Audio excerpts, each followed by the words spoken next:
Welcome back to another episode of Sound Pals Go to the Movies. This is another Throwback Thursday review, and today I'll be reviewing Lost in Translation. And just a fair warning, there's going to be spoilers up ahead, so you've been warned. A fading movie star falls for a lonely young woman in Tokyo. So let's begin with my first pro. This is a film that some might dismiss, because really, nothing really happens, but for those who have been there in life at that stage, they can relate to this movie. This is why I really love this film, because we see Bob Harris, a fading star, aged 52, played by Bill Murray, and Charlotte, a young, newly graduated and married woman played by Scarlett Johansson, meet each other in Tokyo, Japan, where they don't speak the language, but what makes them connect that they are both at the same cross-section in life, asking themselves the same question: what do I want in life? And I feel lost. The audience can simply say it's easy. For Charlotte is to find a passion, and for Bob is to go home and be with his family. But for those who have been through that stage, they want to see what these characters find out. Charlotte is lost in that she finds people her age to be superficial and sort of fake, while Bob is mature and is just tired of going through life pleasing others, but he has never done anything for himself. And so they see the solution lie within each other. Charlotte wants the mature part of Bob's life, and Bob wants the young, wild, energetic life of Charlotte. But is this really what they are seeking? We see at the end when Bob runs to her and whispers something to Charlotte and then kisses her, and they part ways. Sofia, the director and writer, said that this was not planned and it was not in the script, but it ended staying because it worked. People will make their own ending and conclusion, and this is why this film is great. It never really reaches a certain conclusion or has an epic fight scene nor explosions. It's just two people searching the world for their identity at different stages of their life, and it all takes place in Tokyo, Japan. Next pro, the world the film creates. We can boil the cast down into two people, Bob and Charlotte, and their world. Even if we see others, they are just side characters, even Charlotte's husband, her friends, and even Bob's wife. And the fact that Scarlett and Bill are the focus of the movie and their dialogue is limited, what really stands out is the silent scenes where they are just looking at each other and somehow you know what they're thinking. From scenes like their first encounter in the elevator, in which no words are said, just a simple smile, but we get it and it stands out. Also, we have the scenes of Scarlett navigating her way through Japan, and on her way we see her move through the city. Maybe she's lost, maybe she is looking for something, but somehow we find it interesting without a clear answer. Could be a metaphor for her in life. During her exploration, we see two worlds, two mindsets coexist in the same place at the same time, hers and the normal world. One where she's lost and one where everybody is just minding their own business. And once Charlotte and Bob meet, it's their own world they create while hanging out together versus a normal world where they don't seem to fit in or enjoy much. Next pro, I really enjoyed the behind the scenes stories when looking up more facts about this movie, from how Sofia, the director, got Bill to be part of this film and how they filmed in some places illegally due to some permits they couldn't get in Japan, all the way to how Bill was having fun and making locals open up since they really didn't know who he was over there in Japan. I find it amazing that this film, even now, people are still talking about it. Even if the ending really has no closure, it is up to the viewers to find their own answer and own ending. And this is the perfect way to show life. It's different for everyone, depending on your gender, age, profession, financial means, and even more. At one stage of your life, you might have everything you planned: job, relationship, and be stable. But years later, you might find yourself like Bob, making whiskey commercials in a place where you don't understand the language and feel lost. But you know what this film says? It's okay being lost. It's good because you will find yourself and eventually get back on track. Might take a while, but it's going to be all daijoubu. Going to be all okay. And now onto my cons. I really wanted more of Charlotte and Bob going out and getting lost. Maybe a bigger fight, just like the one in the shabu shabu scene. Maybe have them fight first, then Charlotte goes to Kyoto, and during that time they are separated. They think about stuff. Bob has a conversation with his wife about being lost, and Charlotte have a conversation with her husband about herself being lost. Then she returns and finds Bob about to leave Japan, and then we have the ending. I mean, still, I don't want a clear ending or closure. I see the ending not as a goodbye, but a see you later. So my grade for this movie is going to be a 8 out of 10. This film is great in my personal opinion. It sums up the bumps in life at different stages, and they are represented by Scarlett and Bill, and the film is about them sharing this bump in the road together. Maybe they could have stayed together and find an easy fix, but having them say goodbye is them still having hope to find their own way in life. Or I can be totally wrong, and then this film's title will fit: Lost in Translation. But yeah, even the director, Sofia, said that this film is about being lost in life, or a translation that you cannot seem to make sense of, and about moving on. Some may not like this film for that particular reason, that it has no clear ending, and that's perfectly understandable. But once you hit that bump in life and go back to rewatch this, then it might just click. So that does it for this review of Lost in Translation. Please join us next time where we're going to review Deliverance. He's a bitter ass.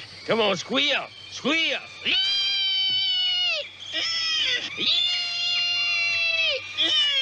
Please like, comment, and subscribe. You can find our social media links below. And like always, keep watching movies.